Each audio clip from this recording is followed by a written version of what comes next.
Oke, terdengar ya. Oke, baik kalau gitu saya akan lanjutkan dan mungkin kalau ada yang terganggu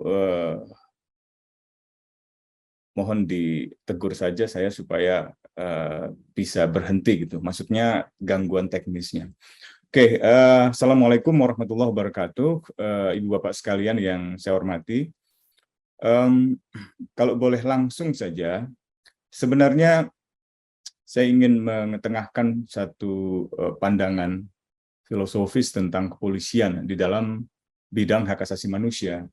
Yang pertama, ada tiga sebenarnya bentuk atau model filosofi pemolisian.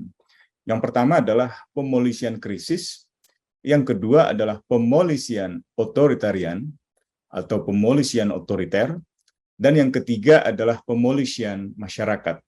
Mungkin nanti dari sini kita akan letakkan di mana sebenarnya keberadaan Satgas khusus itu dan bagaimana Satgas khusus itu dapat dinilai di dalam kerangka atau tiga kerangka filosofi pemolisian ini.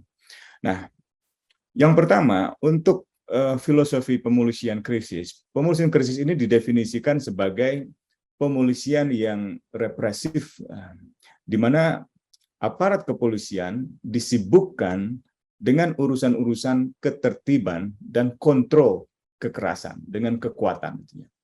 Nah, ini justru terlihat di banyak negara atau di dalam negara-negara yang sebenarnya hancur, yang runtuh, gitu ya. Atau setidak-tidaknya di mana pemerintahan suatu negara itu kehilangan kendali atas kelembagaan-kelembagaan penegakan hukumnya, gitu. Karena itu tidak heran bahwa fokus dari pemolisian model krisis seperti ini itu lebih pada kepentingan-kepentingan jangka pendek, gitu ya. Bukan didasarkan pada kelangsungan hidup dari sebuah sistem bernegara atau di dalam sistem layanan masyarakat. Dalam kode etik PBB tentang petugas penegak hukum, termasuk dalam hal ini kepolisian, polisi itu bertanggung jawab dan harus bersikap responsif, termasuk mewakili masyarakat yang mereka layani. Tetapi dalam konteks Satgas khusus atau dalam konteks kasus yang melibatkan mantan Kepala Satgas khusus Verdi Sambo, kita melihat bahwa polisi yang bertanggung jawab, polisi yang responsif, polisi yang mewakili masyarakat yang mereka layani justru diabaikan. Nah, di situ kepolisian lebih berorientasi pada konsentrasi kekuasaan, penumpukan kekuasaan dan kekuatan daripada organisasi kepolisian yang berorientasi pada layanan keadilan atau layanan penegakan hukum dan lain sebagainya. Jadi jargon-jargon yang biasanya digunakan di dalam pemolisian krisis ini adalah jargon yang mengikuti prinsip-prinsip yang bukan prinsip sipil, gitu ya. Sehingga ia sangat hierarkis, ia sangat menggantungkan pada struktur komando yang seharusnya bukan sistem kerja di kepolisian. Ia tepat digunakan di dalam sistem komando kemiliteran, di institusi militer, tapi menjadi keliru kalau ia diterapkan di dalam sistem kerja kepolisian yang sipil. Pemolisian yang kedua adalah pemolisian yang otoriter. Pemolisian otoriter ini biasanya menyelaraskan dirinya di dalam sistem politik otoriter, gitu ya. Tetapi dalam konteks transisi bisa saja bertahan di masa-masa proses demokratisasi, gitu ya. Indonesia juga sebenarnya mengalami hal ini. Jadi pemolisian otoriter di masa lalu masih terlihat di dalam kultur kekerasan, kultur represif, kultur penggunaan kekuatan yang eksesif ketika menghadapi ekspresi-ekspresi kebebasan warga masyarakat atau ketika menghadapi upaya-upaya masyarakat untuk katakanlah menyebarluaskan informasi tentang adanya penyimpangan seperti terjadi dalam tragedi Kanjuruhan. Jadi orang yang justru ingin menunjukkan ada yang salah, menunjukkan siapa polisi yang salah misalnya gitu, atau aparat mana yang salah, termasuk anggota militer yang salah di dalam tragedi Kanjuruhan, justru tidak dilindungi gitu, malah terkesan diintimidasi atau ditekan untuk tidak memberitahukan apa yang ia ketahui, entah melalui video atau entah melalui kesaksian lainnya gitu. Nah, polisi dalam konteks pemolisian yang otoriter itu cenderung berpihak, cenderung membela kekuasaan partisan, gitu ya. Bukan berdiri secara independen di tengah antara kepentingan negara, gitu ya, kepentingan pemerintah dan kepentingan masyarakat. Gitu.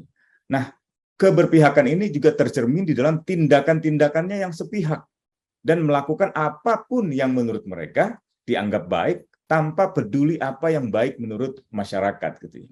Jadi fokusnya cenderung mengendalikan keadaan ketimbang mencari kemitraan di dalam masyarakat itu. Dan pemolisian otoriter ini selalu berjalan bersama dengan sistem yang terpusat gitu. Nah, dalam tahun-tahun terakhir sebenarnya kita menyaksikan pemusatan kembali sistem pemerintahan, sistem kekuasaan. Apa yang disebut sebagai otonomi daerah, termasuk otonomi khusus, ya misalnya untuk wilayah-wilayah termasuk Papua, itu sekarang sebenarnya mengalami reduksi. Jadi ada semacam resentralisasi, wewenang-wewenang daerah, wewenang-wewenang otonom atau wewenang khusus dari wilayah seperti Papua ke tangan Jakarta. Undang-undang Omnibus juga demikian. Nah, dalam resentralisasi semacam itulah kepolisian terseret di dalam pemusatan kembali kekuasaan gitu. Sehingga kita bisa mengerti kenapa ada perbedaan yang sangat kontras antara sikap Polres Malang yang bersujud secara simpatik dengan sikap markas besar di tingkat pusat kepolisian yang masih mencari dalih, mencari alasan untuk membenarkan penggunaan kekuatan yang eksesif di dalam stadion Kanjuruhan itu. Misalnya tentang penggunaan gas air mata dengan mengatakan bahwa itu bukanlah penyebab dari kematian banyak orang gitu. Padahal dalam banyak literatur, dalam pembahasan di Perserikatan Bangsa-Bangsa, dalam banyak pedoman-pedoman kepolisian, yang disebut sebagai gas air mata itu memang bukan lagi sebagai senjata yang mematikan. Dia bukan lethal weapon, tetapi dia juga bukan senjata yang tidak mematikan atau non-lethal weapon. Gitu. Karena banyak pengalaman yang menunjukkan bahwa penggunaan gas air mata itu bisa sangat fatal, mengakibatkan sesak nafas, mengakibatkan iritasi kulit, sampai dengan mengakibatkan luka yang begitu parah dan kematian. Karena itulah perkembangan dalam tahun-tahun terakhir menggeser tempat gas air mata tidak lagi sebagai non-lethal weapon, tetapi menjadi less lethal weapon. Jadi dia bukan mematikan, tapi juga bukan tidak mematikan, dia bisa di tengah-tengah, tergantung konteks penggunaannya, tergantung cara penggunaannya. Dan dalam kasus tragedi Kanjuruhan, saya kira jelas keliru. Tadi Pak Abdullah Hamawa sudah jelas menegaskan misalnya aturan FIFA yang melarang. Gitu ya. Meskipun saya kira gestur FIFA sangat tidak memperlihatkan tanggung jawab penuh, gitu. Apalagi ketika berkunjung dan bertemu dengan Presiden Jokowi, saya kira yang diperlihatkan kembali sebuah gimmick, sebuah pencitraan saja, ketimbang sebuah ekspresi kedukaan, ekspresi rasa kehilangan atas apa yang terjadi dalam tragedi Kanjuruhan gitu ya. Beberapa media besar nasional memperlihatkan headline tentang Jokowi berpose dengan ketua FIFA menggunakan kaos Jokowi nomor 1 gitu. Itu hal-hal yang saya kira memperlihatkan tidak adanya sense of urgency, tidak ada rasa kemendesakan, tidak ada sense of crisis, tidak ada kesan bahwa mereka bisa merasakan betapa kehilangannya keluarga-keluarga di Malang itu ya, atas kematian anak-anak mereka, kematian keluarga mereka. Jadi saya kira kontras antara sikap kepolisian resort di Malang dengan Mabes Polri itu memperlihatkan betapa ada jurang gitu, antara kebijakan-kebijakan di tingkat pusat dengan kebijakan di tingkat bawah gitu. Dan itu memperlihatkan interest-interest atau kepentingan-kepentingan yang memang lebih tinggi di tingkat pusat daripada misalnya di tingkat bawah yang mungkin hanya sebagai pelaksana. Kita tahu urusan sepak bola banyak sekali urusan uangnya gitu ya. Bahkan bukan hanya di PSSI tapi juga di FIFA itu banyak sekali dugaan-dugaan bisnis dan bahkan penyalahgunaan anggaran atau dana-dana dari berbagai bisnis, dari mulai jual tiket, kemudian judi bola, sampai dengan misalnya alokasi untuk sebuah televisi swasta untuk memonopoli hak siar itu, sehingga orang nggak punya pilihan karena tidak memiliki langganan TV, tidak memiliki TV rating itu, terpaksa mereka harus membeli tiket dan harus ke stadion dengan berdesak-desakan yang tanpa ada kontrol tentang jumlah penonton yang bisa dibatasi di masa-masa yang masih sebenarnya dalam suasana yang bersifat darurat kesehatan pandemi gitu. Jadi pemolisian otoriter ini selalu berjalan bersamaan dengan resentralisasi kekuasaan gitu. Dan kategori semacam ini, pemolisian otoriter itu bisa menempatkan polisi sebagai kelembagaan yang melakukan pemolisian politik.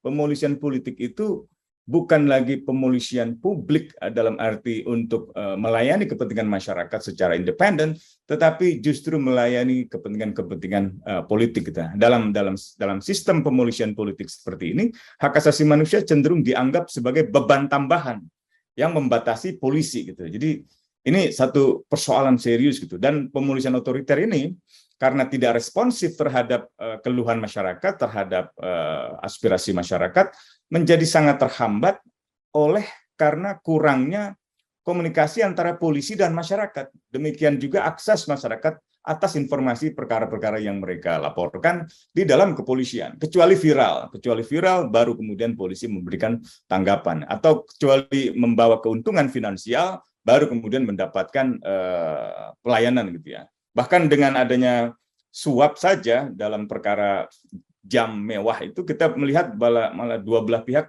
diduga itu melakukan hal yang sama gitu. Dan itu belum lagi kalau kita bicara perkara-perkara lain, illegal mining, illegal fishing, illegal gambling dan seterusnya, yang saya kira menempatkan kepolisian di dalam satu sistem yang bukan mengabdi pada kepentingan yang independen, yang netral antara kepentingan pemerintah yang berkuasa dan kepentingan masyarakat yang harus dilayani, tapi justru membawa interest lain di luar kekuasaan partisan, juga interest bisnis gitu ya, yang menimbulkan satu komplikasi pada posisi dirinya karena harus melaksanakan loyalitas ganda gitu, loyalitas pada pemerintah, pada masyarakat, dan pada kelompok-kelompok yang memberikan keuntungan-keuntungan finansial pada dirinya. Nah, yang terakhir, pemolisian masyarakat. Nah, pemolisian masyarakat ini adalah pemolisian yang sifatnya kolaboratif antara polisi dan masyarakatnya dalam mengidentifikasi masalah-masalah kejahatan.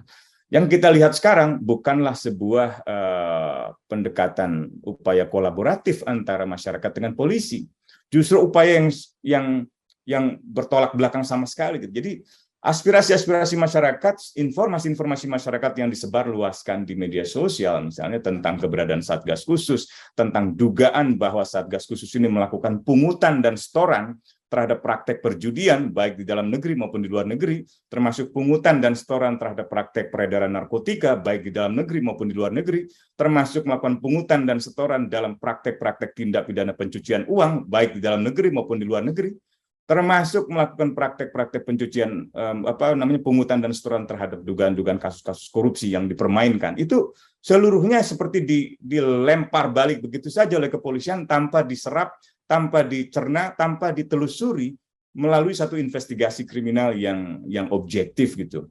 Kenapa itu langsung ditolak? Kenapa itu langsung dimentahkan? Bisa jadi karena justru itulah yang sebenarnya terjadi gitu dalam kasus Satgas Khusus gitu. Dan sayangnya DPR juga Presiden seperti berpuas diri ketika Kapolri menyatakan bahwa Satgas itu sudah dibubarkan. Bagaimana mungkin sebuah badan yang begitu penting ya, di dalam tubuh kepolisian yang mengendalikan seluruh penanganan perkara ya, dalam dan luar negeri, dalam berbagai bidang, ya, termasuk tindak pidana pencucian uang dan seterusnya, itu bisa dibubarkan tanpa ada pertanggungjawaban. Saya kira yang mengumumkan pembubaran itu bagian dari masalah gitu. Dalam hal ini Kapolri gitu. Jadi banyak orang yang akhirnya frustasi dan menjadi tidak lagi simpatik kepada kepolisian. Dan kita lihat di dalam pemberitaan media massa termasuk harian Kompas kemarin, kita ada dalam satu fase di mana penegakan hukum kita ini sudah sangat merosot gitu ya. Dan ini paling kentara di dalam skandal-skandal kepolisian yang terbaru ini, dari mulai pembunuhan polisi muda Joshua, kemudian ditangkapnya Teddy Minahasa, dan juga berbagai skandal yang mengiringinya di dalam pemberitaan media massa maupun juga di dalam pemberitaan percakapan di media sosial, dan juga tragedi Kanjuruhan, di mana penggunaan kekuatan yang eksesif itu tidak pernah dikoreksi, akibatnya terus berulang. Kita nggak pernah mengkoreksi penggunaan kekerasan yang brutal di dalam menangani protes-protes yang damai oleh masyarakat pasca hasil pemilu di tahun 2019 di bulan Mei. Kita tidak pernah mengkoreksi, maksud saya negara tidak mengkoreksi penembakan yang mengakibatkan kematian kepada sejumlah mahasiswa yang tewas di dalam gerakan reformasi di korupsi tahun 2019. Kita juga tidak melihat bahwa negara mempertanggungjawabkan penggunaan kekuatan yang eksesif di Papua, termasuk misalnya terhadap orang-orang yang dianggap berbeda pandangan dengan pemerintah. Bahkan sebagian dari kalangan seperti membenarkan dan ikut dalam narasi pemerintah, entah itu narasi yang hyper nasionalistik, ya, yang NKRI harga mati, seolah-olah hanya karena jargon NKRI harga mati, lalu nyawa manusia bisa begitu saja dibunuh, bisa begitu saja dihilangkan di Papua.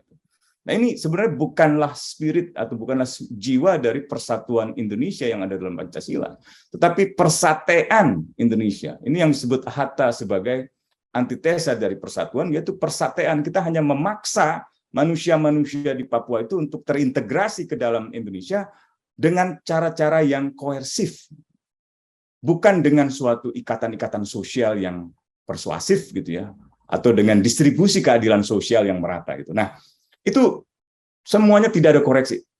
No accountability. Jadi pembunuhan tidak sah oleh kepolisian, pembunuhan tidak sah oleh misalnya anggota militer, seluruhnya dibiarkan, dibenarkan, atau kalaupun ada yang dibawa ke dalam proses hukum, biasanya sebatas di proses internal dan diberikan sanksi hitungan hari, atau seperti dalam kasus obstruction of justice, ya, di dalam kasus perkara Sambo, ya dianulir sedemikian rupa seolah-olah ini hanya urusan soal etik gitu. Padahal ini bukan soal etik saja, ini soal kriminal.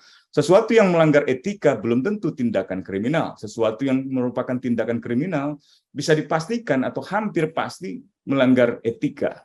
Nah, ini yang saya kira tidak terkoreksi, dan pemolisian masyarakat ini sebenarnya sudah menjadi semacam ketetapan di dalam agenda reformasi kepolisian. Supaya apa? Supaya ada semacam peningkatan kemajuan reformasi kepolisian dari membangun kemitraan, membangun kepercayaan masyarakat dengan bekerja secara konkret dalam mengidentifikasi kejahatan, di dalam melibatkan semua elemen masyarakat dalam mencari solusi atau penyelesaian atas berbagai masalah, dalam mencegah kejahatan, dalam mengurangi rasa takut akan kejahatan, dan dalam meningkatkan hubungan antara kepolisian dengan masyarakat. Jadi saya kira ke depan seharusnya ada semacam prioritas lah terhadap reformasi kepolisian dengan menitik beratkan pada pelibatan masyarakat gitu ya, untuk menentukan prioritas agenda kepolisian, memobilisasi bantuan masyarakat, bukan masyarakat yang punya kepentingan-kepentingan seperti ngurus misalnya proyek-proyek bisnis begitu ya, tetapi masyarakat yang memang secara kolektif ingin agar kehidupannya lebih aman, rasa aman itu terbangun, ketertiban terbangun, ada perkara diusut, dan lain sebagainya gitu. Jadi saya kira ini satu momen yang kritis bagi kepolisian, dan harus ada keterbukaan diri, ya, kerendahan hati dari pimpinan kepolisian untuk menyerap kritik-kritik masyarakat untuk kemudian menuangkannya di dalam tindakan-tindakan konkret perubahan. Saya sulit juga menaruh harapan pada DPR saat ini, karena dalam tahun-tahun terakhir kita itu banyak para sarjana yang dalam melihat situasi politik di Indonesia juga menyimpulkan adanya satu kemunduran demokrasi yang ditandai dengan absennya oposisi politik gitu ya. Dan ini bukan tanpa alasan, bisa karena keberadaan oligarki, sedikit orang yang menguasai kekayaan material luar biasa, mengendalikan partai politik, tapi juga karena faktor-faktor lainnya gitu yang menyebabkan itu bisa terjadi gitu. Nah, kemunduran demokrasi ini menurut saya harus ditanggapi secara lebih serius, karena kalau tidak, yang kita miliki hanyalah satu sirkulasi kekuasaan lewat pemilu, tapi tidak punya ruang politik untuk oposisi berbasis partai, atau kritik-kritik oposisional berbasis non-partai seperti masyarakat atau kelompok masyarakat aktivis anti korupsi, lingkungan hidup atau aktivis hak asasi manusia untuk turut berpartisipasi dalam penyelenggaraan pemerintahan melalui advokasi mereka, melalui kritik mereka, melalui pendapat mereka sepahit apapun gitu. Dan ini sekali lagi tidak mudah memang dilaksanakan, tapi saya masih punya optimisme ketika melihat gerakan mahasiswa, juga para pelajar, gerakan buruh, gerakan petani, masyarakat adat itu turun ke jalan dalam tahun-tahun terakhir untuk menyuarakan pentingnya kita menjaga keseimbangan kekuasaan. Tidak lagi ada perpanjangan masa jabatan presiden, tidak lagi ada misalnya amandemen konstitusi hanya untuk memuluskan kepentingan segelintir elit politik gitu ya. Tidak ada lagi katakanlah undang-undang hukum pidana yang memberangus kebebasan berekspresi, kebebasan berpendapat, karena itu bisa mengarahkan negara kita dari negara hukum menjadi negara kekuasaan. Dan juga melakukan reforma agraria, karena banyak sekali sumber-sumber kekisruhan semuanya ini sebenarnya bersumber dari rusaknya tata kelola agraria kita. Lihat saja antara perang kubu Sambo dan kubu yang bukan Verdi Sambo, itu saling menyerang, yang satu menuduh yang lain sebagai orang-orang yang memungut pungutan dan setoran dari perjudian ilegal, sementara yang satu lagi menuduh bahwa yang kubu tersebut sebenarnya juga terlibat di dalam pungutan dan setoran untuk tambang ilegal misalnya. Dan di balik keseluruhan itu sebenarnya kita melihat begitu banyak masyarakat yang terpinggirkan, dirugikan gitu di Kalimantan, di Sulawesi, di Papua, di Nusa Tenggara, di berbagai wilayah. Dan ini menjauhkan kita dari pencapaian cita-cita keadilan sosial atau kemakmuran untuk Indonesia di masa depan. Saya hentikan di situ, Mbak Rahma. Saya mohon maaf kalau ada kekurangan atau kelebihan. Terima kasih. Assalamualaikum warahmatullahi wabarakatuh.